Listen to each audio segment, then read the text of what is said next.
Hey Zookeepers, it's one of your Hollywood Kaiju Badbois, Martin Felshman. On today's episode of Podzooky, we're joined by special guest Madeline Esterhammer-Fic to discuss Starship Troopers. And spoilers, it's pretty good. If you're enjoying Podzooky, please be sure to leave us a review on Apple Podcasts or throw us a follow on Spotify.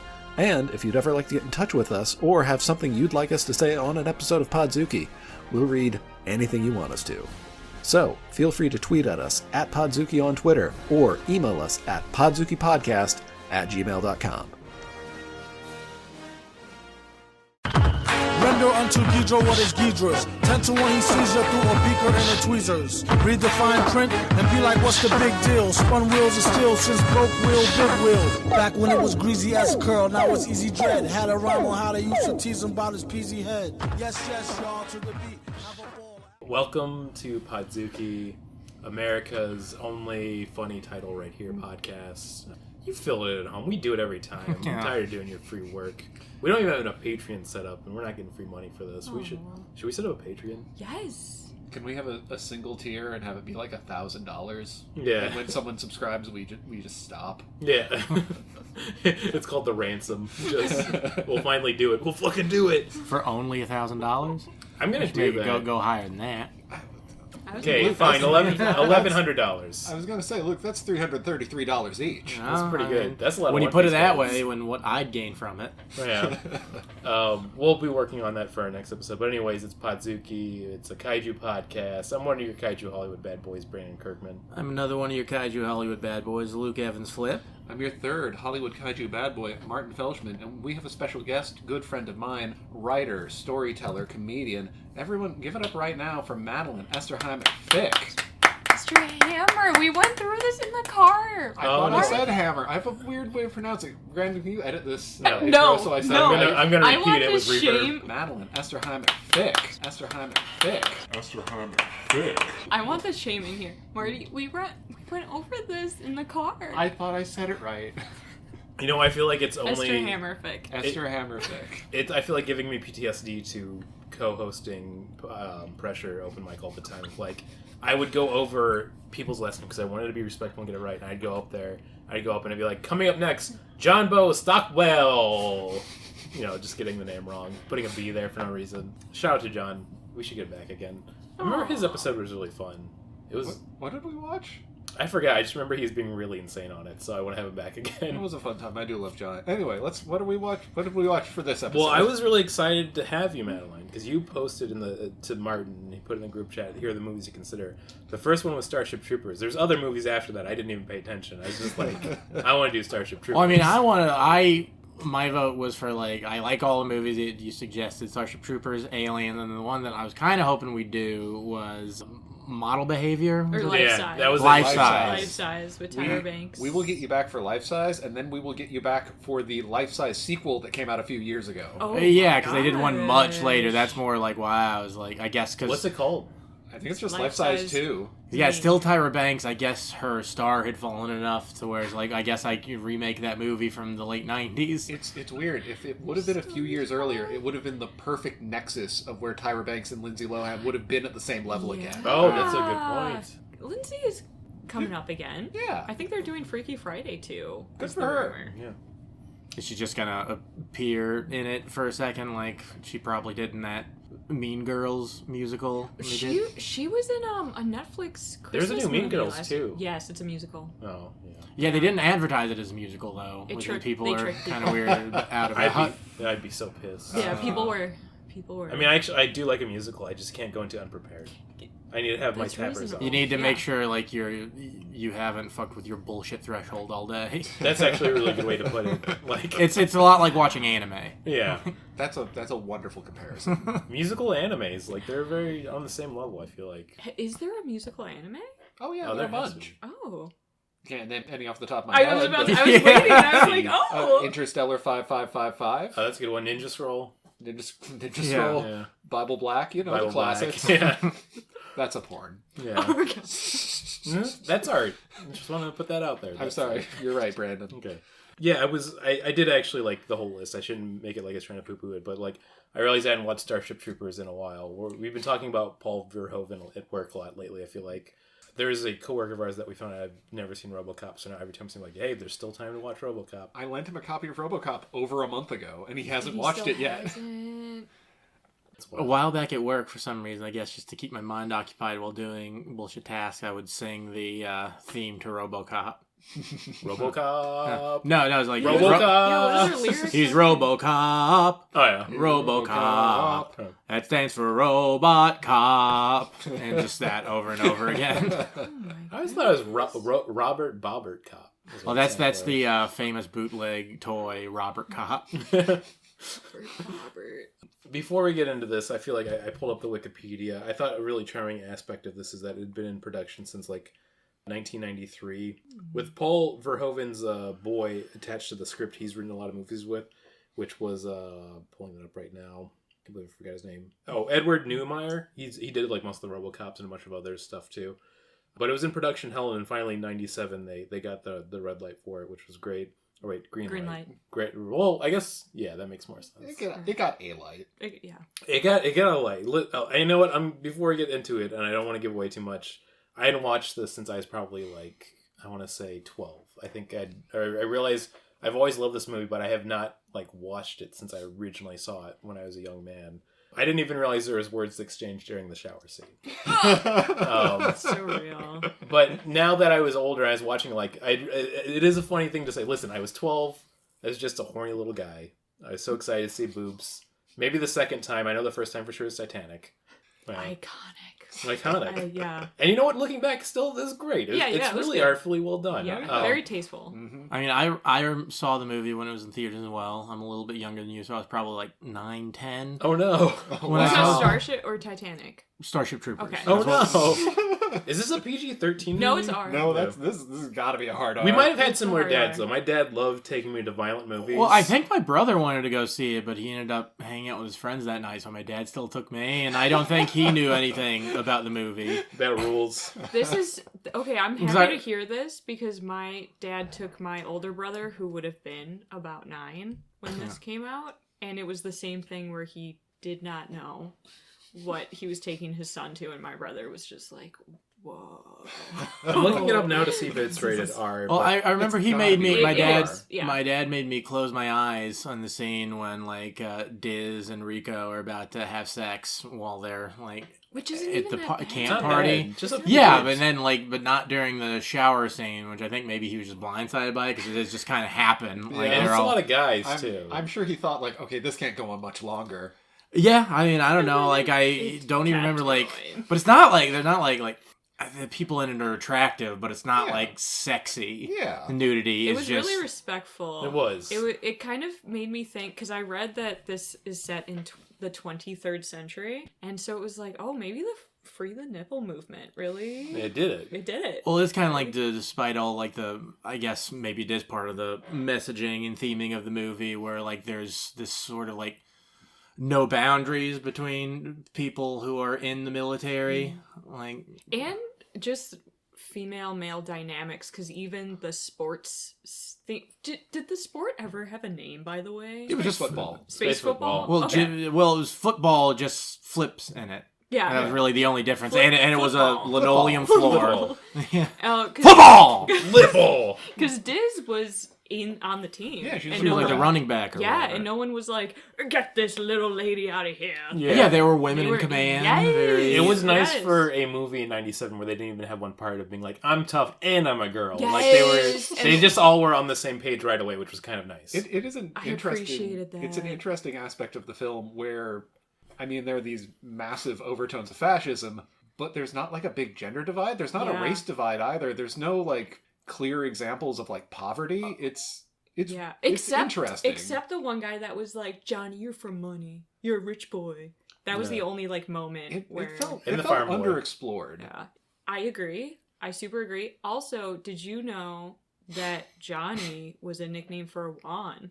Oh, really? Oh. According yeah. to someone, fact check me if you can, but when I looked up like the names of the characters, Well, it's Johnny also Rico's that's was Juan. Email us Oh. at podzookipodcast@gmail.com. Well, that's the big thing where they would like Anglicanize Latin people's names in school, and like also like native any non-white and not the specific kind of white that they want sort of names, but You mentioned the fascism already, and I think that's important Yeah, to we gotta note get into because that. when I saw I'm this sorry. as a kid, I was too young to really get the fascistic undertones. Like, I knew RoboCop existed, but I just knew that as, like, scary, like, robot movie. Like, that if you watch the actual version, like, seeing Murphy get blown to bits is kind of scary. It's fucking rough. Yeah. Yeah, but this is a propaganda movie. Yeah, like, it is not like a movie that's an allegory for propaganda. It is a propaganda movie. It is a propaganda film for the universe that they live in, the Federation, and Parts of it are. Some parts are more like, I don't know, the stark realism of space war. And friendship. And friendships. Friendship was the thread No, what? throughout the whole film. You're right. This is an anime. but that also dehumanizing aspect could be considered a part of the propaganda. And I understand because it's not a world that actually exists. So I want to say this because it starts off with a commercial for the army right away, I or love getting your it. citizenship. It's I so love And good. it. I've had this concept for a while, but we need to let Paul Verhoeven do one more movie, and it should just be all commercials. Whatever the story is, or whatever the idea, it slowly comes through all the commercials. It was such a good way to get exposition across, and it was fun, and If he I did, mean, like, he does basically the same thing in RoboCop. Right. He Like, does they them used it- well. yeah. and if he does like just a dystopian future setting where he wants to show like basically like a cybertopia gone wrong, it'd be so fun where it's just all ads the whole time. Well, it's the actual added bit that is like not exactly early days of the internet, but early days of wide adoption of the internet, and the whole like, would you like to know more? And then the Oh, it was so toolbar good. up on top. I wish our fun. internet looked like how they imagined it in 1997 so bad. Just the huge embossed fonts and just the little clicking and the arrow going around. it was precious. It was charming and the right amount of camp. And also, I was convinced it was Alex Trebek who was voicing the It's not. It sounded very familiar. It's John Cunningham, who has done a bunch of other work that I can't name, but I really wanted it to be Alex Trebek. That's who I was picturing. But yeah, I feel like reading the Wikipedia and seeing that people did not get the fascist overtones. First off, I know our media literacy is pretty bad nowadays, but even back then, not to get that from the commercials. That's embarrassing. But also, they literally, as soon as they go out to it, they show the first day of, like, Rico in class, and then Michael Ironside's character literally gives an exact definition of fascism. Oh, you think fighting is an option, that we should avoid fighting? Yeah, that sounds like something you'd say, you weak piece of shit. Just... Also, I gotta talk about Michael Ironside. It's so perfect in this. Incredible. He's so good. Also, his name's Michael Ironside, and they literally gave him, like, a cybernetic gauntlet. It felt so right. Like, that's Michael Ironside. But yeah, I guess we could get into the plot of it a little bit. They have the commercial. You jump right into Rico, our main character, which... Kids in high school. Just adults Just in high school. 37-year-olds in high school. Just 90s teens. Yeah. I missed that trope. We gotta bring that back.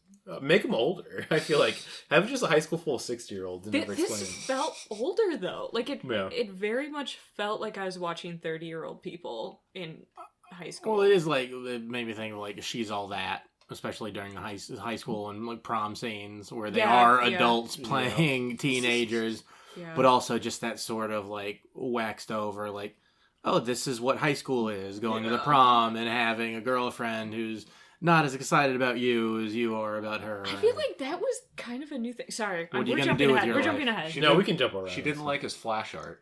The I flash liked cartoon. her clever comeback though with it. She drew that very quickly. That bubble bursting. Yeah. I was impressed. I think she can be a baddie pilot. Fine if that's what she wants to do, but also animation. Animation. I mean, something of the... As they said, we have the arts. That's what makes us different from the bugs. I also did start writing his name in my notes as Rico Photoshop after that. Because I forgot his last name. Like, no, it's Rico Photoshop. So, yeah, the fun introduction of, like... I love that the whole beginning is just Rico eating it on everything. Yes. Getting yelled at by the teacher. He vomits during the bug dissection. he Or doesn't. Denise no, Richards. No, Oh, it's Carmen right. does. Oh, that's Carmen right. does. There's a lot of similar looking guys and girls in this, but I'm surprised I got them mixed up. Johnny with Carmen. I'm surprised you got them mixed up. They look the same. Yeah. They look exactly the same in my I guess book. they were standing next to each other. Yeah. Yeah, Johnny's the one with the Ken doll shaped head. He does. Okay, can I just say it seemed like they spent a lot of time making the front of his hair perfect, and Okay. it was. I had such a crush on Johnny Rico. I wrote about him in my diary. I said, "Dear diary, Johnny Rico is cute. I have to share this with you." And then when he would the back of his head, it felt like they did not shape it up, and They gave up, yeah. They gave up, and I just had to vent about that for a second because it was throughout the whole film. I had to pull it up too. I forgot that the rival he gets introduced at the football game later. Yes, yeah. Xander Barkal, or Barkal. He was played by Patrick Muldoon, and I had to look him up right away because I'm like, what is wrong with Christian Bale? What happened to his face? And then I just like it was. I realized he's like got a weird knockoff Christian Bale look to it. Oh, I kept I thinking can see the dude that Denise Richards is actually in love with. Is that who you're talking about? Yeah, I Jewish kept Bale. thinking he looked like Chris Kattan. Oh, I can see that. He's just got like a can generic, definitely see like that. handsome white guy, like out of the factory look to him. I feel like Like if Chris Kattan took growth hormone. I'd like to see that movie. Yeah. Just a cage That's fight. probably just Chris Kattan's actual life Yeah. right now Poor guy. in the one bedroom efficiency he lives in, I mean, as long as he's doing one. trying to get Corky Romano 2 off the ground. Which, I mean, more and more becomes likely in this hell landscape of media we've made. This is going to be something a little more deeper that I feel like I need to get into before we get too far in the plot, which is the whole time that I've been watching this movie, I was reading articles. Maybe that's why I mixed up the vomiting. But I was reading about with John Glazer and the Zone of Interest, and they had an article from CNN today of some dumb fuck, I don't remember his name, saying like basically Zone of Interest is made for a movie to hate Jews by a Jew who hates himself because of his statements against Gaza, what Israel's doing to Gaza, I should say. So there's all these hit pieces coming out on him because like they're like, oh, how could you say that? You have to support Israel as a Jewish person of faith, which is really upsetting to begin with that people are telling him to do that. But then CNN's already like letting people put out articles like, actually, this movie doesn't like feature any Jews in it. So are they supporting the Nazis? That was Ben Shapiro. Yeah. He said that because I was watching a video earlier because that's what all shit seems to be now. Again, just talking about and in the shit that's CNN going on in the world. In the CNN article, he literally says, and there's a part when he finds a jawbone in the river, and I had to look up what that even meant, and apparently it's linked to the remains they dump out of the Holocaust. And I'm like, you fucking idiot! Like, you literally have no clue what's going on in this film, or the overtones of, like, they're showing these wealthy families next to a concentration camp living normally. Like, it's so upsetting, and it made me think of this movie exactly, of, like, people in 97 saying, like, I guess we all support fascism now, huh? I gotta look up his name of this. I hate the CNN the article writer. See, I'll get it while you guys talk. Oh, they did also. I think the studio wanted this to be a big hit because I remember there were toys and shit for Starship Troopers. RoboCop had that crap too, and it had like a Saturday morning cartoon. Yeah, I think they had a Saturday morning cartoon for this one too. Did they? They had a called Roughnecks, cartoon, yeah. but it was like CGI, and I think it was a few years later. Okay, it was an article by a guy named Peter Rutland who put an article piece out. Look at this stupid piece of shit. I hate this man. If I ever saw him, I would slap him. That's right, podcast audience. Look this man up and look at his stupid face. Just goddamn. The title of this is Opinion: The Zone of Interest, a Holocaust movie without Jews. Anyways, I'm just saying. I think it's a reflection that this movie and Zone of Interest now, our media literacy's just always been kind of shitty in this nation. I feel like because like Paul Verhoven like is so clear with what he's doing with this movie, and it's so clear what he's doing with RoboCop, and people still to this day don't get the message of like, it looks like fascism's really fun, but if you really think about the overtones, it's a nightmare. Like literally it's like they're telling these kids like, you're going into the meat grinder, and they're like, I can't wait to go into the meat grinder. Then they push them into the meat grinder, and they're like, no, the meat grinder. Yeah, and throughout the whole film I was like, is voting worth it? Like, is having a family worth this? I served 20 years in the bug war so I could write no content or no proponent against Joe Biden. Yeah. The guns also frustrated me. Like, it took 4 people shooting continuously at one bug to take it down, and I just thought... It really ramps up as the movie goes. Yes, there's gotta be a better way. It seems very inefficient. But yeah, I feel like the story continues. We get to see all the results, and Rico decides to enlist after his parents push against it. Because at I love though how Harvard is still a fear for future college age people. Like, that's still something that They kept that institution. Yes, Yeah. like that's still just inflicting like, Dad, I don't want to go to Harvard. Like, that conversation's still going on in the 23rd century. Yeah. And this actually, we could jump the plot ahead to where they get to the boot camp. You're introduced to all kind of the first wave of characters that will be killed almost Yeah. right away. Well, we didn't even introduce Neil Patrick Harris, who I remember being a much bigger part of the movie, but it's like, no, he's like in He kind an of- eighth of it. Well, he's very memorable at the beginning, and then when he shows up again, he's also Overarching, his character is pretty big to the story, but he doesn't have a lot of scenes. And I always Yeah. like when a director can pull that off. I feel like, of like really making use of that. I'd say probably, I want to say 7 minutes of screen time at most. It feels like. Yeah. They introduce him. He's Rico's best friend and a psychic. Yeah. his best friend Yeah. and his worst enemy. 'Cause Yeah. he's kind of a dick to him. And I like that he's like trying to get him to have like a card reading, and he has no psychic powers. And he's like, "You fucking idiot, you piece of shit!" Like, man, if you don't have psychic powers, I don't think you have psychic powers. It's as simple as that. But yeah, you get to introduce to his character. Like I said, we also have the one Xander, who's the rival that you get introduced. They all go off to boot camp eventually. He gets It's also, we should say, their high school's in Buenos Aires, South America, and they're Yes. all squeaky white. yeah, which is White really people. funny. And it's not boot camp for all of them. Carmen goes off to become a pilot Right. along with Xander. Rico They goes, go into like to become officers. Yes. Rico goes into boot camp, and then Dizzy follows him because she's been crushing on him like Yeah, the one high school friend forever, I guess. just has the stink on her of "I will be the sacrifice once you fall in love to me." The fridge character. Yeah, Yes. and it also felt like a progressive film in that usually you see that trope with a male character fawning after the female lead, and she's like, "Leave me alone," Yeah. and then they fall in love. But here, the woman is trying to force herself down Rico's gullet, Yeah. and so you love to see it. I mean, you get the first thing you said as well with Rico and Denise Richards. Yeah. Yeah. And then I do like, once again, his girlfriend that goes off, and when they eventually break up, which is not a shocker. I like that her tone is so like, "You're just kind of too stupid." She sends him a Dear John holodisc. Yeah. And then I like that they don't make her to be like a mean, bad character. Like, you watch it and you're like, "No, she's right. Yeah. Yeah. Okay." Okay, yes, as an adult, when I was a kid, I hated Carmen. I was like, she made the worst mistake. She will rue the day. They're galaxies apart. He's not going to be It squad. makes sense now, Yeah. but as a kid, It's the hero's journey yes. through fascism. Oh, she had to date a T-Rex. Oh so- my, I feel like I just hit on something. This movie really does feel like the T-Rex is really good. This movie is the hero's journey through the lens of fascism, which I think is really funny. Yeah. yeah. Yeah. He's doing a lot of- That's what because I was confused, but I guess we'll get to it. Yeah, we also so they go through boot camp. You get to see a guy get his arm broken. That's really gnarly. They have the future medicine on his It's arm. established with the afterwards. fascism thing. Like, there's this thing called the Federation, and like most things except for Star Trek, the Federation are the bad guys. I mean, I guess they're the good guys in this, but for our brains, they're the bad yeah, guys. They're the quote-unquote good guys. Because, yeah, the whole, like, where you need to earn citizenship. You're not a citizen of the Federation just by right of being born within it. You have to compulsory military service. It's kind of like what America does if you don't have enough money. Yes. Yeah. Yes. Well, yeah, they got into that, or, like, a lot of people were doing it just because they wanted to do things that were easier to do if you had membership in the in-group. We could go over the list because they did introduce all these did. side characters. Right. In And the it's shower like- scene. In the shower scene. In the shower scene, which I With did the actually, smallest boobs the 90s had to offer. Which I is think respectful. they were. Yeah, I thought it was great. I thought it was respectful.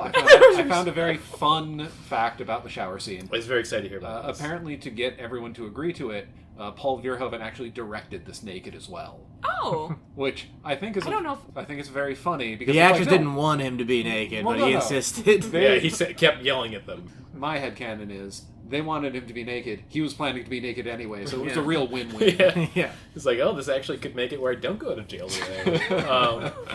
Good for him. That whole scene, like I said, it is funny. When I was a kid, it was just too much stimulus overload. But now as an adult, I love that they're going through like the nightmares of the future in the shower scene of like, yeah, I can't afford Harvard, so I have to go kill these bugs in space. Yes. I want to have children, so I need to Children. be in the military, which is pretty eugenicsy. Yeah, I want to be a reporter, so I have to go in the military to serve the government, which can only mean good reporting is coming from that. Same for politics. Hey. If someone wanted to be a writer. The only one I support is every politician having to Yes. go to war. That's great. Do that. I'm going to trust a reporter named Kitten. Yeah. Or at least let him be a Street Fighter. Either one. Or both. Ooh, I like what's cooking. So yeah, that scene actually, going back and watching as adult, I think is pretty fantastic. Of like, they get through all this exposition of all the characters. Of like, yeah, we have no choice, and we're all going to be killed very soon. We're all having fun. Yeah. And I honestly did love... Fuck, what is this guy's name? What's the blonde guy who plays the violin? Oh, Jake Jake Busey. Jake I don't Busey? know. Ace is his character name. Ace. Yeah. Ace. Love. I fell in love with Ace immediately. I love his introduction where he's cutting in line. And he's like, we should be friends. Well, it's hard to not be interested by a character that Jake Busey's playing because you just like, why is his face like that? Who gave him those teeth? His dad gave him those teeth. Yeah, I was saying it's like he had his dad's face, like features, but on a smaller face. Which doesn't help, really. I feel like you should have made that face bigger, Dad. Oh yeah, you mentioned that he was playing violin. I'm wondering how much this is intentional because he was playing A future violin Yes, the green. in the background, like neon while one. he was recording his message for Carmen, and like it's made it feel kind of like the letter reading from Ken Burns' Civil War, with Ashkin Goodbye playing in the background. And later on, when they're having the party after when they're on Planet P, They've got all their beer and their space balls. yeah, and I wrote Spaceballs. friggin' Ace, he gets to hit that space violin As and a plays kid. To Live and Die in Dixie. As a kid and as an adult, I was so confident when he opened that second briefcase when he's giving them all their little presents, it was just going to be full of pornography. And I misremembered it as an adult, too. Yeah. Yeah, like a good old big, like, barbecue. Yeah, I thought it was gonna be. Give him some ribs. I apologize. I do want to do this real quick because I do just love his introduction where he's cutting in line. They force him to the back of the line, but before that, he's like, you should really have a friend like me. And then he comes and joins them at the table, like completely sincerely. Yeah. That's nice. No, that was nice. I also love the moment when Carmen was breaking up with Johnny. And at first, everyone's gathered around to be like, "Ooh, Johnny, your girlfriend!" And then when they realize what she's doing, they all kind of just back away. Yeah. I thought that was very, like, a respectful, small moment. It's like, oh, of course they all want to be friends after they rip your guts out. Wow. Yeah. Yes. I just that assumed they were was- talking about the bugs. It's a double meaning. Yeah. The film's got so many fucking layers. I do have to say, watching it again as an adult, there are a lot of really great layers. Even as a kid, I kind of understood slightly what was going on of like, this doesn't seem like a good future, and then learning about fascism and all of that through school, I'm like, okay, that's what's going on. But like, I do like that they have this camaraderie that you do watch and you get excited and you're just going like, "Hoorah!" the whole time when they're doing this. But then it's all these other scenes of like where they have to give him lashes because of the accident, which is already horrible to begin with. That was, that accident stuck with me for a long time. That was a real weird Chekhov slashes because the dad earlier said, "I'd rather take 10 lashes in the square than." Yeah, I noticed that that. they brought it up earlier in the movie, so there was. And then they're like, "How many lashes are you gonna get?" It's gonna be 10. Chekhov must have a writer's credit in this film because they do a lot of good setup and payoff. Yeah. They really do. And that's why I feel like they do exposition so well, because you actually see it come to fruition. Oh, I think we gotta do a little RuPaul's Drag Race here. Oh, yes, we RuPaul do. Mouthware's Drag Race. Moth RuPaul's Drag Math, Race. I forgot it. Oh my god.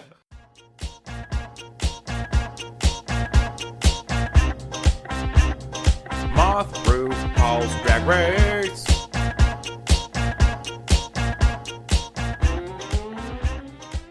But I think the fashion and the little military outfits, fantastic. Oh, it was Nazi chic. Oh, yeah. Especially Neil Patrick NPHs, Harris. yeah. Neil Patrick Harris's future SS officer is fantastic. Like, it is just like one article way of like having a red wristband. He needs like, the armband. tiniest Morpheus glasses. Yeah. that Rue McCallaghan had, which oddly enough, she was in this movie. She was the blind scientist lady whose eyes were That's clearly right. been That's right. acided out. That is, I loved seeing her because I was like, oh, Golden Girl sighting, Golden Girl sighting. Yeah, it's And- so weird hearing her not have a southern accent. That and just seeing everyone who served in the military horribly maimed or injured in some Yeah. way. I love that, and a part of me is like, because during the scene with Ace, right? Wasn't it Ace who got his hand Yeah, the Clancy knife? Brown A threw the part knife Of, through it. part of me was like, did they get their injuries from the war or from training? Because I kind of would believe the latter. A little column A, a little column B. This is actually the first time they've ever seen the bugs. It's just really bad. And once again, fascism's not great. they do a lot of interesting setup for that, and finally when they actually get to the whole first time they go out to fight them, like you said, I like that it seems so horrific of like they cannot get these bugs down. I mean, but It was so frustrating. we're skipping by the very beautiful setup of Mormon extremists going Oh, to I their forgot planet about to that. set up a colony. Oh yes. Wait. Are we still talking about fashion? Oh yeah, Oh, yeah. no wait, I'm sorry. Let's. Okay. That's a tradition here, bringing it up and then not doing it. Yes. Because the what were we calling it? Spaceball? Future ball? Yeah, Spaceball? those outfits are great. Those were just as ugly as I remembered. If I had the money and time, that would be the most fun cosplay to do. I was hoping when they were bringing the XFL back, like those would be the outfits. I mean, absolutely that, and also that remake of Rollerball that they made in the early 2000s.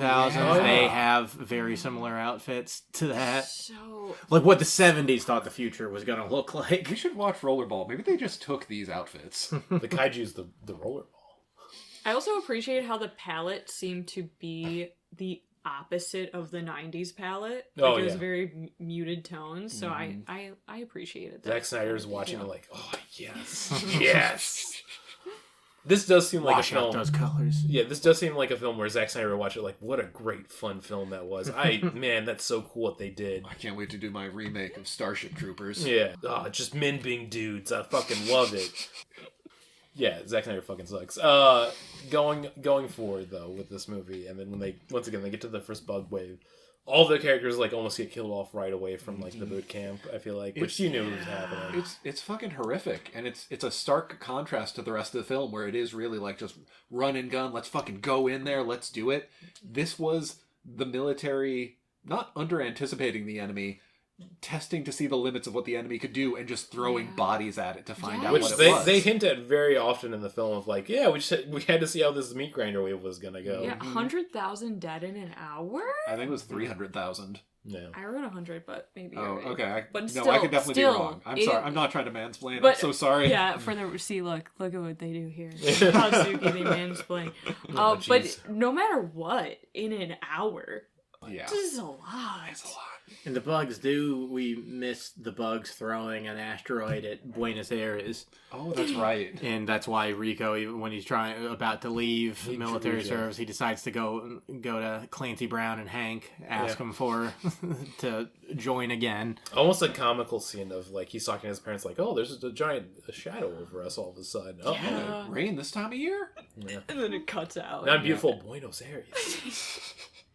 So they, I like that after they basically Rico and a few of his friends survive, other than basically the main cast and characters. Well, it's like Rico, they have a scene where like it looks like you think he dies, then Mm-hmm. Denise Richards goes and looks up his name and it says deceased. Yeah, That killed seems in really action. funny. Where they're like, "Look, you're dead," and he's was just like, funny. "Cool, dude." Yeah, no, Yeah. He's just in his Dragon Ball Z suspension tank. Yeah. Also, that was so. I love to see a wounded man in a film, and that was just hot. Really, Just Johnny really Rico. nasty leg wound they show you too that they're repairing, which is great. Yeah, just Made me does think my something. wisdom teeth pulled out. Well, I wondered that was supposed to be part of like a death and rebirth or something, just something that they didn't really go into much later. But the whole idea, like nothing given has any value. You have to die in some form to get closer to the state, to get closer to God. Yeah. I was gonna say it's just like, you know what? Maybe fascism has its benefits. Look at their future medicine. Yeah. But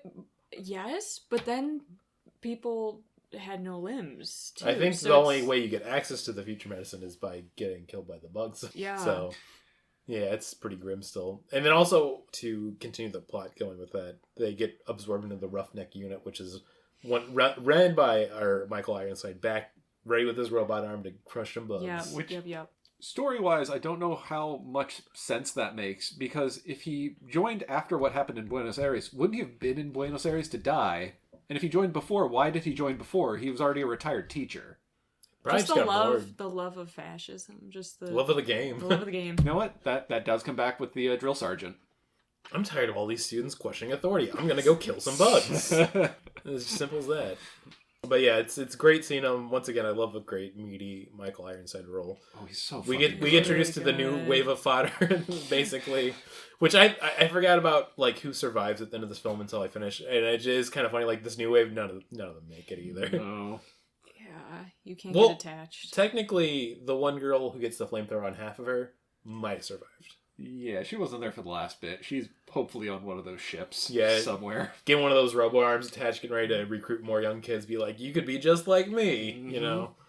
I did love the cameraman's commitment to capturing the fight that was happening on the Yeah, he was planet. so close to that bug when he finally got killed by it. I mean, he was like, "This, I'm a cameraman." There's a lot of commentary on like just the horrors that are captured by media. Because even one of the commercials that's happened, it's like, this man was convicted of murder. See execution live at 6. Yes, he was convicted in the morning, and then he's gonna get executed. Yeah, And I love the tone. It's like, it's gonna be a fun one. I would have liked more things like that to see like what life in this society would have been like, but that would have made it 100%. more allegory, where this is propaganda, not allegory. What it makes me think of.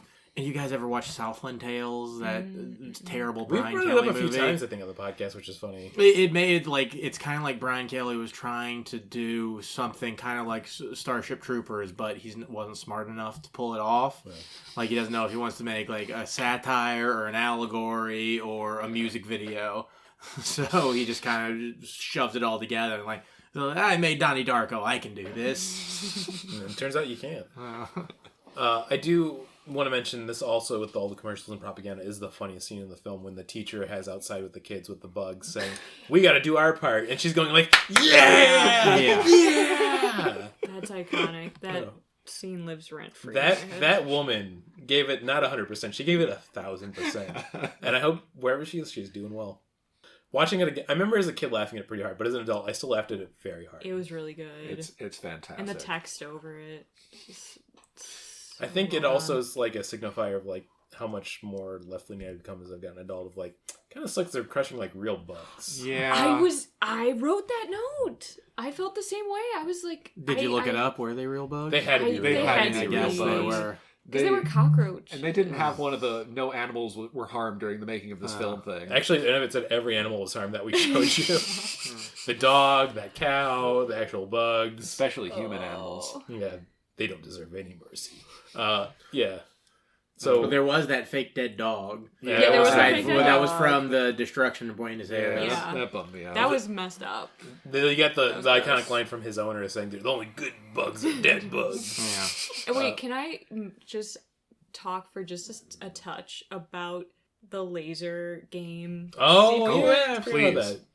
No bug had guns. Why was this the train? That is an interesting thing that I like, that they were training to fight humans and not bugs. And I've wondered if maybe that was part of the dehumanizing of the enemy, because if you think about this as like an allegory, then the bugs would be like Chinese or something. Yeah, something it could be that- any, like, insert anything. I think, because this is loosely based on a book from the 60s. Yeah. By Robert Heinlein. That is supposed to be like a libertarian, like, takedown of communism? I've heard that the fascism in the book isn't always like tongue-in-cheek. Like it's maybe a little bit like... Oh yeah, no, like it's supposed to be an actual like, oh yeah, no, society collapsed because people didn't spank their kids enough. Yeah. So Once now again, we it need is Robert Heinlein, which kinda Sometimes like I was searching, maybe like trying to find deeper meaning where there wasn't any, but I was thinking with the real like shooting at targets of humans, and then with the lashing later, is that when the enemy is defeated, the violence will be turned against you. Mm. I mean, they do work hard to make sure that you like. And when they came for me, there was no one left to say anything. That sort of. When Blanche Devereaux was talking about the bugs earlier, she's mentioning like they don't have ego, they don't experience fear, they don't understand what death is. Like they're not humans, but they're trying even harder to dehumanize these things and make you feel like, yeah, what are they even doing alive? Well, then you get to one of the last scenes in the movie when everybody cheers when the big brain bug is afraid. Such a perfect dark moment. That was... Oh. Yeah, I was looking up too for Robert Heinlein. I forgot he also did a very great scientific short story called All You Zombies, which is where a guy goes to a bar and he finds out everybody's his relative because he fucked everyone too much from time traveling. So I gotta give this writer some props. That sounds hilarious. Yeah. I had tons of like good writers who were fucking insane. Oh, absolutely. Yeah. What's the name of the one guy that was on Scooby-Doo that wrote I Have No Mouth and I Must Scream? I mean, that's Harlan Ellison. Yeah, Harlan. he was on the side of good.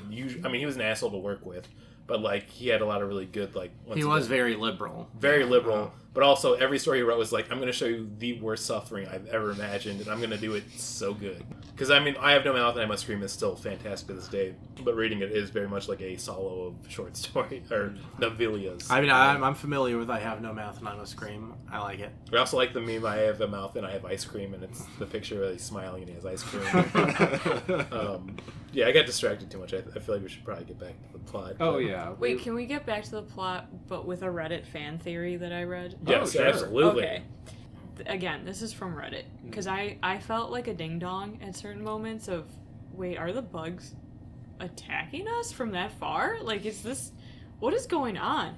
And so someone said, Carmen is a part of the games and theory sector, like undercover, and she's working with NPH, and she purposefully knocked into the asteroid to get it off of its OG trajectory so that it would hit what they called BA, because they're cool. Predators. Predators. I solved the mystery. And she also purposefully knocked off the communication tower on top of it so they couldn't radio over to warn the people the asteroid was coming. And they needed to stage an attack so they could actually go to war with the bugs. I would believe that, and that would lend even more credence to this just being a movie that predicted 9/11. Yeah. Oh yeah, I had the thought of like, is it supposed to be some kind of false flag? Because like we do know the bugs can send asteroids. That's how they colonize other planets. What if in 1997 George W. Bush is in the theaters watching? It's like, I just got a crazy idea. It's one of those things that could be a fun headcanon, but I don't think the movie thinks that she did that on purpose. One thing that, regardless, no matter how you read the theories, is that they never give you a reason why the bugs are attacking us, or why they're all the way in this faraway planet and we have to attack them and they're attacking us. In the book, they give a do, reason. I think. The Mormon extremists to colonize their planet. That was it seems to be just about. I didn't make that connection. I thought they just killed them all. And they're like, because it was their colony. They do what Mormons do. Yeah. They thought there's a special Jesus space gold up on that planet, probably. I say that jokingly, but they have a special Jesus space gold that's hidden in places. Well, yeah, everyone gets their own planet. Everyone has tablets made of gold. Everyone loves John Smith. Yeah. And his many wives. You know what? All those girls, I hope they're doing well. I know they didn't do well in any way. Oh, they're all probably dead now. Not all. I hope so. I don't know. He had so many. Some of them gotta be alive. Right? That's how it works. Let's move on. Okay. Yeah, where were we?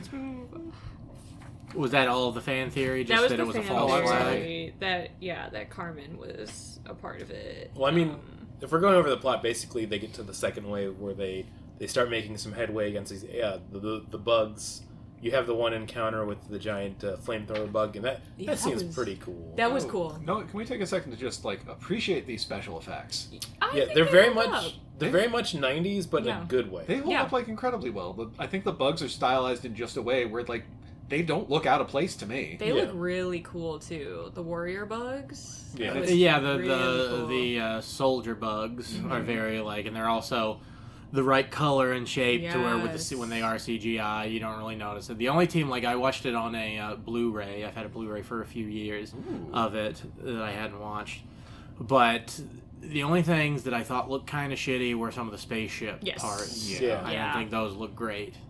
And but the bugs look good, and I think a lot of times because especially the bug at the end, I'm pretty sure a few times it was a practical effect when you got the famous vagina mouth bug. Yeah, with a post-coital drip.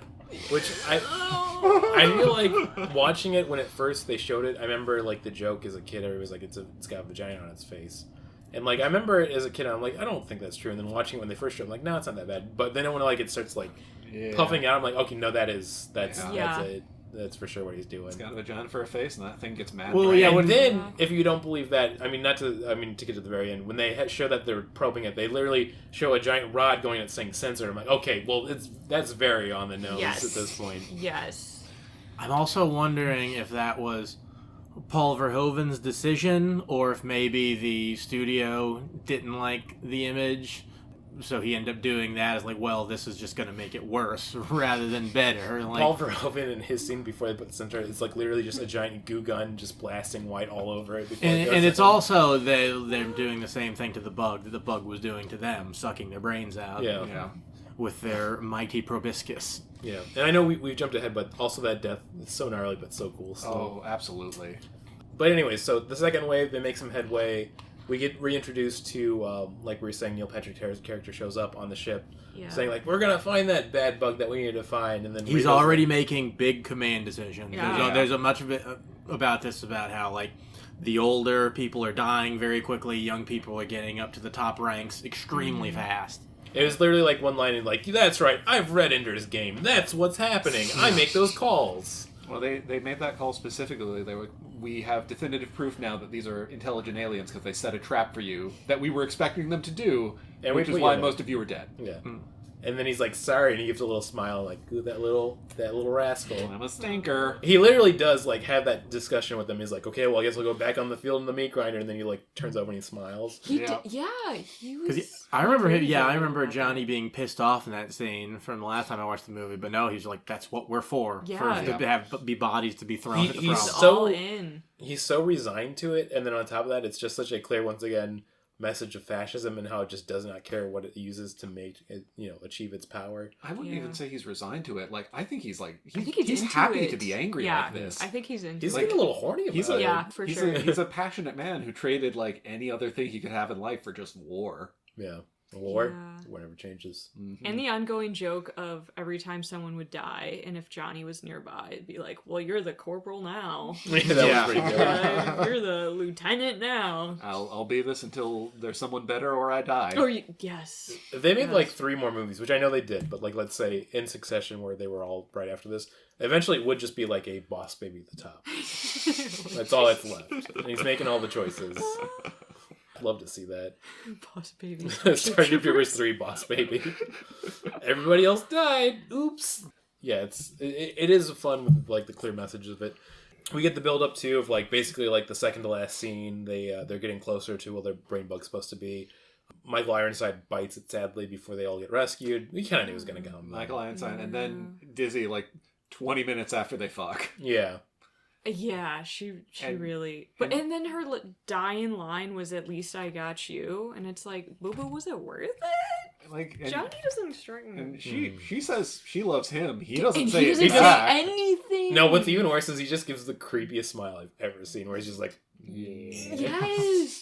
Yes, which was such a turn from when he forced the love on Carmen. Oh, and he's that's like, right. Doesn't it feel good if you say it back once in a while? How about you try it on? Yes, try it on for size. On? And she's like, I love you. And it's the most like without love statement. absolutely.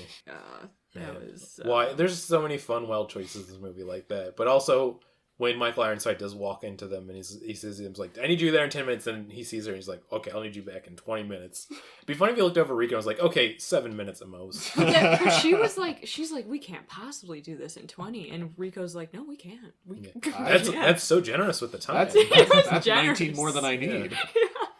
Actually, maybe we could just like play some video games or something. Or This is great. I have 18 minutes to cry now. I would have loved to see what they were imagining future video games would have looked like in this movie. Sex and an 18-minute nap. Now that actually sounds pretty good. That's a great name for an album. Yeah. But yeah, so as we kind of jump back and forth, but basically after all that, they get closer to the bug. Michael Ironside bites it. Girlfriend's gone. Sad. They girlfriend question mark. A girl just smile. He eulogizes her. They give her a Spock funeral. They give her a Spock They funeral do. for sure. Yeah. Once again, we meet up with Neil Patrick Hitler. Ooh, very good. Oh yes, and I love that. Okay. And PH still there. Still there. And then like basically once again tells him like you gotta get back there, and he's like okay. So they go back to the planet. As they get closer, it's basically like launching all these psychic attacks with like all these like weird meteorite and energy blasts. It takes down all the ships. Girlfriend and knockoff Christian Bale end up in the lair of the bug beast. Xander and Carmen. Xander and Carmen. They all get there just in time to save him after the boyfriend gets his brain sucked out. That was rough. It was rough. I mean, he gave Carmen the knife. He could have probably used that knife. Yeah, but that 100%. scene when she cuts it off is pretty cool. It is, and it does. Chekhov's knife. Yeah. There's once again, Chekhov should have writing credit for this, as you were saying. But yeah, basically, they get in there. They finally get the brain bug after threatening it with a bomb, and he's like, "You know what this is." And it would have been so funny if the bomb was like Yeah. And then Like a sort of- big Batman style bomb with a fuse on the top. Of Yeah. it. A Bomberman bomb. It's living. Once again, the only guy who survived from the Roughnecks 2 from that second wave instantly gets slashed by one of the bugs too. And he's like, I'll explode the bomb. And he's like, you don't need to. He's like, I kind of want to. They get out of there. Basically, like, I'm kind of speeding through it, but just to like eulogize the movie now. They get out the giant bug. They finally capture the brain bug, and they're like, we can finally study him. I really like they did put a bow on it for the commanding officer from like the first training montage. Yes. They even mentioned it earlier, like the only way you're seeing action again is if we bust you down to private. He takes the redaction in rank in order to be back out there because he just fucking loves war so much. I love that look in Smiley. He's like, man, you love war too? I love war. We should kiss. It's another one of very much like Triumph of the Will sort of propaganda thing where like it was a private who caught the big bug. Even though how did one guy catch that bug? Yeah. Like that, but that's the ending. And even Neil Patrick Harris has it wasn't a new weapon or a new scientific advancement. It was a lowly private who caught the bug.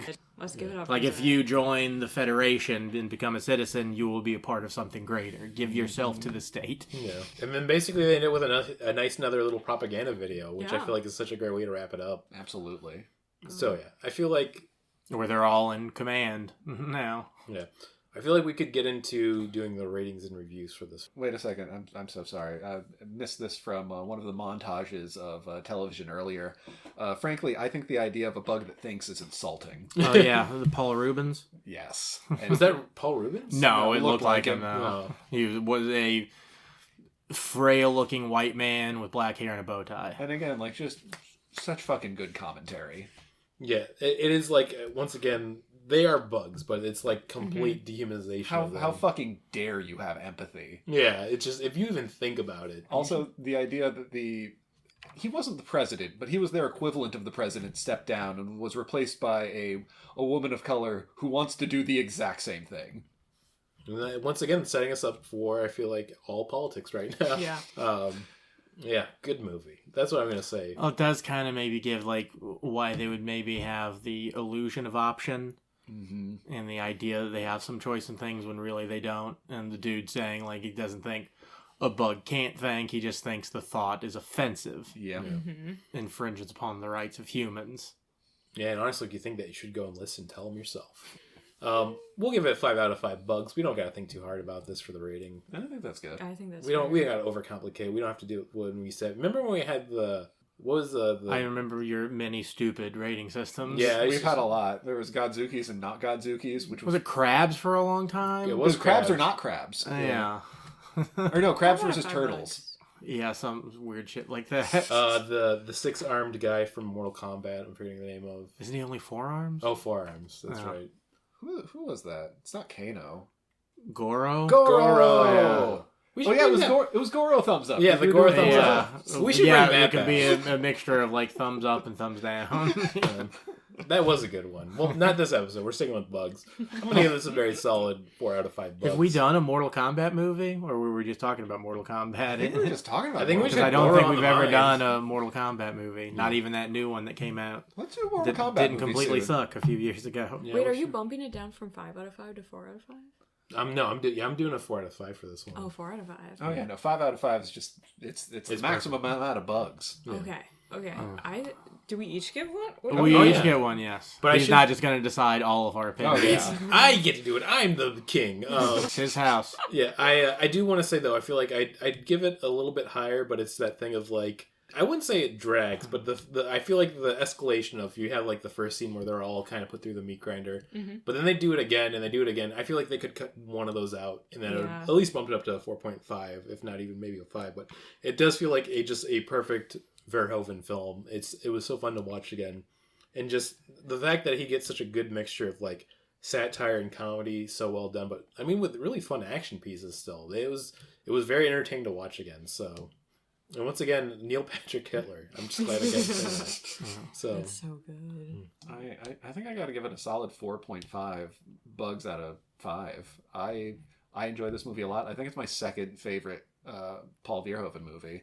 The first one obviously being Showgirls. of course, It's very funny. I think it's very well paced. I think the acting's fantastic. Like again, love a Michael Ironside performance. And then I do feel like a genuine sadness that first time that people are just getting absolutely fucking destroyed. Yeah, he sets it up enough where you actually do feel it. Like, Yeah. oh man, these poor guys. And it's like it's kind of a fun setup too, because it's framed at first like, I don't know, this could have been any kind of 90s teen drama. Yes. And then it becomes brutal space war. Yes. Big fan of this. Very quotable movie. I would watch a collection of just commercials based around this for a while. I was looking up his movies to see what I think is my favorite. He started directing in 1959. What? That's wild. Damn. First favorite is, I mean, people obviously know it's RoboCop. I just need to clear that up real quick. Showgirls is a good choice, though. So Well, Showgirls, I Love That is a bad movie. Yeah. And that's more so because of Joe Esterhazy's script than it is because of Paul Verhoeven's directing. Because if you listen to Paul Verhoeven talk about the movie, like, I like his things talking about how sexless he believes the movie is, because the sex in it is like the most weird, disgusting thing ever. Like, it's commercialized sexuality is like what that movie's about. But then you've got Joe Osterhaz's horrible writing and dialogue, and like, ooh, this is gonna be the line that people are gonna remember. Like, her name's Nomi Malone. Like, Nomi, I'm alone. It's like, shut the fuck up. Yeah. Red Letter Media did a review of Showgirls recently, and they had a line in there that I feel like crystallized my thoughts on the movie so well. I think Rich Evans said, Paul Verhoeven directed sex the same way he directs violence, just over the top and overindulgent. Yeah, and that is exactly it. I was trying to think of it too, and I looked it up. I'd have to go with Total Recall is probably my favorite of his still. So That was big another Total one of Recall, his, big that's Total right. Recall fan. Yeah, I'll give this 4 out of 5. I'm going with everybody else. It's really good.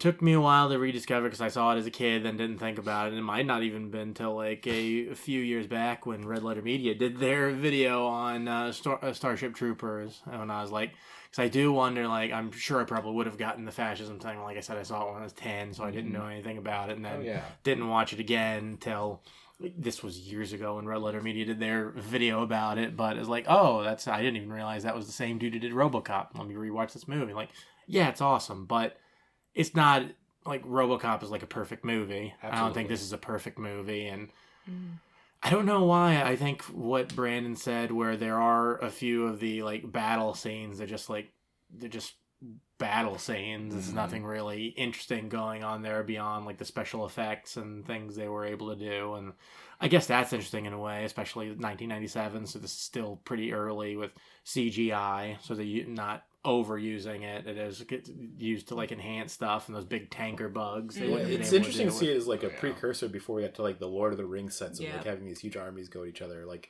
they kind of knew what was coming. It feels like before like the end credits would be like 20 minutes long because you have to put all the digital animators' names in there. But yeah, it's still a great movie. It's a really solid Paul Verhoeven movie, and it's a good like propaganda movie. I like it a lot. I would go with 4 out of 5 bugs.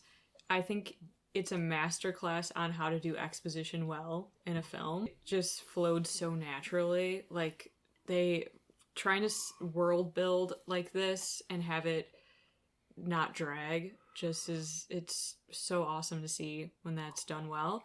I will give the sexual tension between Carmen and Xander a 5 out of 5. Yeah. Just for this. that little wine glass that he has, that one scene. That, and also this dialogue exchange just sent me when Carmen says, "Should I call you sir?" And he says, "Only when I give you an order." Ooh. I was like, okay, Xander. Oh, he's not talking about the battle. Oh, there's that same scene when he mentions that he could like bump her rank or whatever. No, if she goes above the speed in the sector or whatever, they'll both lose their jobs. I'm like, oh, so your career's in my hands. Yeah, it was spicy. Can't wait to stroke that career. Yeah, good for them. You know, too bad he got bug drained, but ooh. Again, dude got mad brain. R.I.P. Yeah, he got mad brained. I feel like this is also just a great. Now, before I get into it, you said you had a new game for us. Stupid games.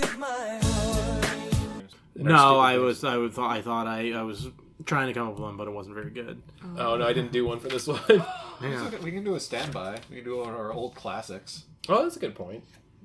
You know which one we should do, right? Yeah, how tall is Steve Buscemi? Yeah, because that's the one when we don't plan well. I feel like while we do this, though, I'm going to do a very quick Google. I got to see if Ron Canada's been in any Paul Verhoeven movies. God, I hope so. But Two titans working together. Yeah, once again, I've forgotten. We've done this game so much, and I don't think I know his exact height again. Well, I remember it, so I'll be the judge of this one. Okay. Okay. Who wants to answer? How tall is Steve Buscemi? 5'8". Okay, 5'8". Okay. Did he fight in 9/11? Did he fight in 9/11? He did fight in 9/11. He did. He did fight. He was, I hate those buildings. he was a volunteer firefighter. Firefighter. Yeah. Fight. Yes. Okay. Okay. Thank you for saving me. My father is also a firefighter, so that was embarrassing. I'm picturing him in his uniform. I'm gonna put him at 5'8.5". Okay. Brandon, what are you saying? I think, if I'm remembering correctly, it's 5'11". Well, you know what, everyone? Price is Right rules. Madeline is the closest without going over. Whoa! Steve Buscemi is 5'9". 5'9". I always get the two. Well, I always think it's not 5'9", it's 5'8", and then I'm always wrong. I remember it this way. Steve Buscemi is exactly 69 inches. That's Yeah. true. The perfect So, height. Madeline, congratulations. Thank you. What do I win? Honor. Respect, yeah. Honor. The honor of knowing how tall Steve Buscemi is. I'm sad to say I don't think Ron Canada was in any of his films, but I had to have to go through 193 acting roles to figure that out.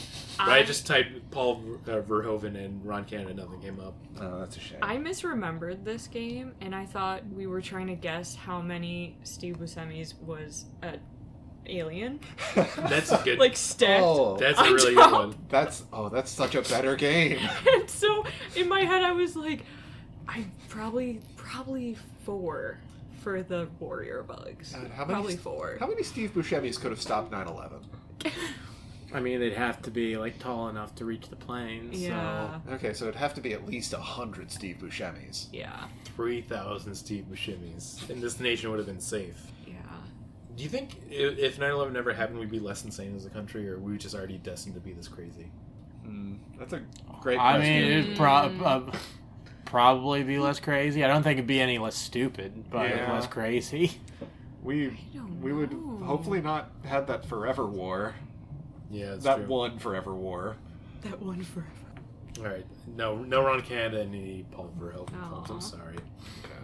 I was going. My original idea for a game was I was going to come up with fake subtitles for Starship Troopers sequels, but all that's very good. all the sequel subtitles weren't really very interesting. No, I thought they'd have more fun with it, but even the third Yeah. one was like, I think, Marauders. Yeah, that one was Marauders, and there's also like Invasion, like nothing that was like a little bit too long. There and should have been pretentious like to where I simple ones, like even like Starship Troopers 4, Bug Squash. I wrote the only one idea I wrote down was Tyler Perry's Starship Troopers, Medea's Bugaboo.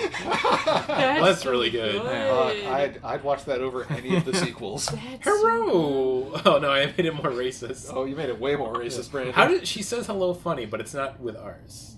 Hello. There it is. There are ours, but There it's- are. They're not in the racist place. though. Yeah. Good on him for doing that. Hiller and Lurd. He did that to trick people like me. I'm the victim. Oh, my lord. Yeah. It's like that Goosebumps girl. Yeah. I'm tempted to go and watch those movies because I've talked about this podcast many times, but I've been listening to newcomers, and they did Tyler Perry for one of their sections of movies they'd never seen, and they loved them. You know what we should do? James Fisher has watched every like Medea movie. We should have him on for every Medea movie. Yeah, we have to go through it within an hour still, though. Yeah. Just like literally 1 cent for each movie. As we go. Every Tyler Perry movie in one episode. That's a good YouTube thumbnail right there. It'd be all three of us looking confused, like, oh. But yeah, I think we should get to good old recommendations and plugs.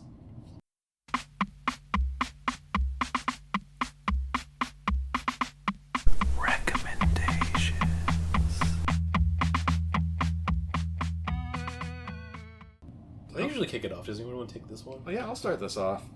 First thing I want to recommend is a Disney Channel original movie that I just recently learned about, which is fucking insane. Smart House? No, love Smart House. That's a good movie That's that a I good would one. recommend. That's a good one. This is an insane movie that I would recommend. It came out in 2004. It's called Tiger Cruise. It is a Disney Channel original movie I know that one. where 9/11 is a major plot point. Yeah. Oh. It's about kids on a Navy like battle cruiser. They're spending the day with their family because it's Tiger Cruise, but it happens on September 11th. So Good for them. the ship is locked down, and I half remember the movie. It is a With Hayden Panettiere. yes, Okay, yes, and okay, Bill Pullman. Oh, Bill. It is.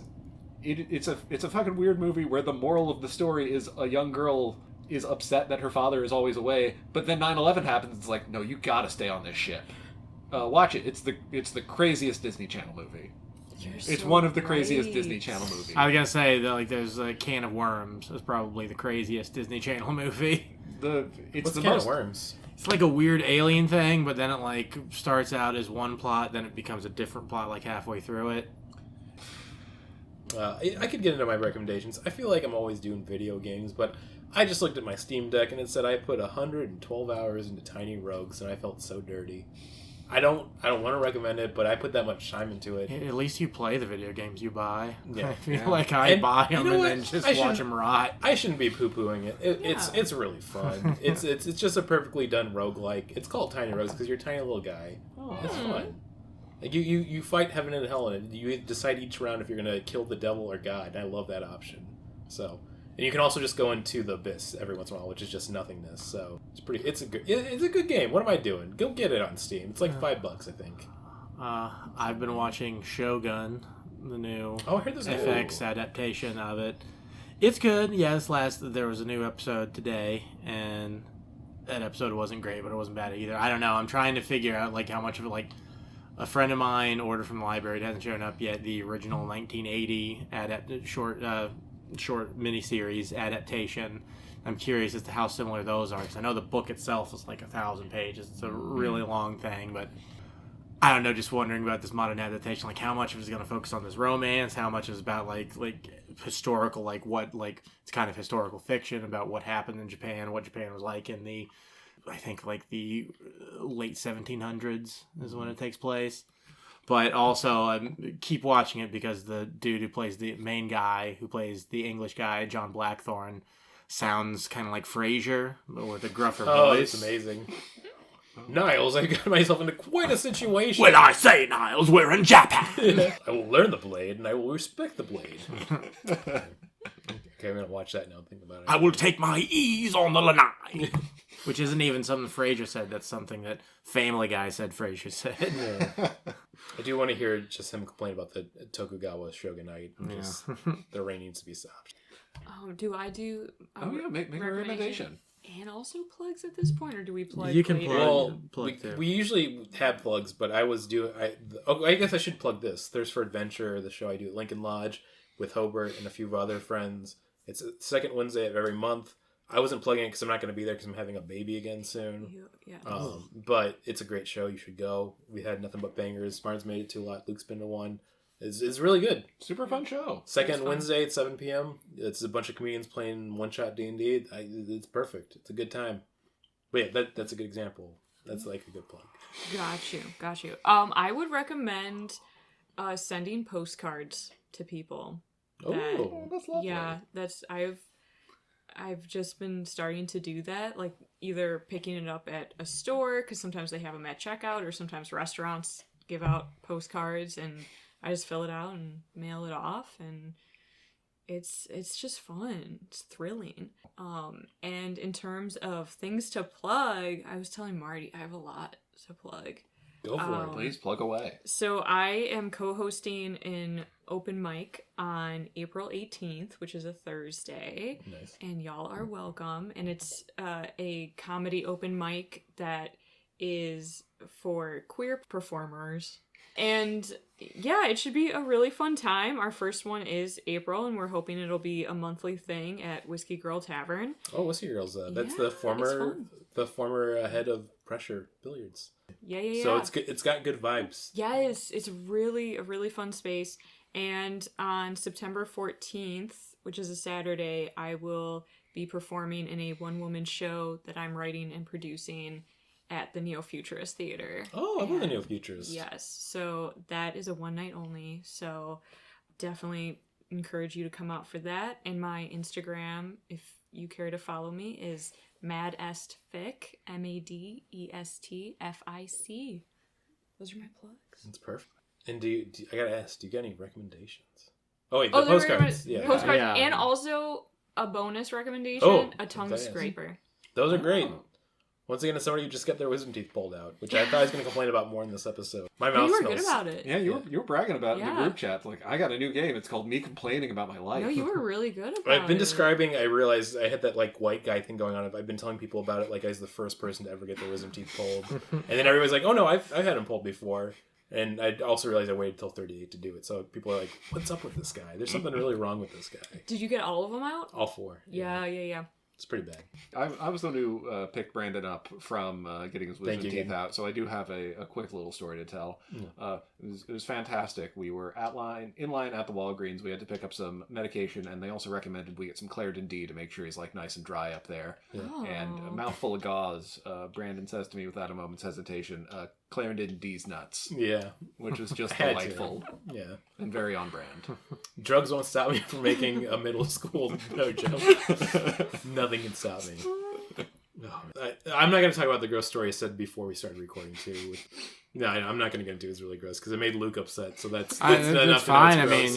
you just pulled some food out of your mouth. Yeah, you're pulling a lot of food out of These your mouth. these holes, man, they just want to be filled. I feel like I was told I just lived off of mashed potatoes and pudding for 2-3 weeks. Oh, that does sound like a good way to live. So, like, Barb's mom was nice enough to make me soup, and it's like a regular chicken noodle soup, and it's been really easy to eat. Yeah. But for some reason, she put cabbage in it too, Oh, and I don't want to that's where it I don't want to be like, I'm not going to eat this, so I just try to eat around it, and sure enough, which one of those little bad boys got stuck there. But I've been doing like tomato soup, Greek yogurt, because I usually eat Greek yogurt for breakfast. Yeah, bananas, that's a good one. Yeah. just good old bread. I think I'm going to be risky, and I'm going to go for a PBJ tomorrow. Ooh. I'm living it up. Look at that. I got it in still. I'm definitely keeping this. Like, people are waiting for the episode to, like, finish, and they're like, wow, it's just going about wisdom teeth still. Okay, let's do the usual sign off. Okay, ready? 3, 2, 1. You're gonna like the way I fuck. I guarantee it. Oh, that's a good one. Yeah, We did it. pretty good. Great job. We gotta do the Robot Man have one plan. Oh, yeah. The Robot Man only have one plan. Drive cars. Drive car fast.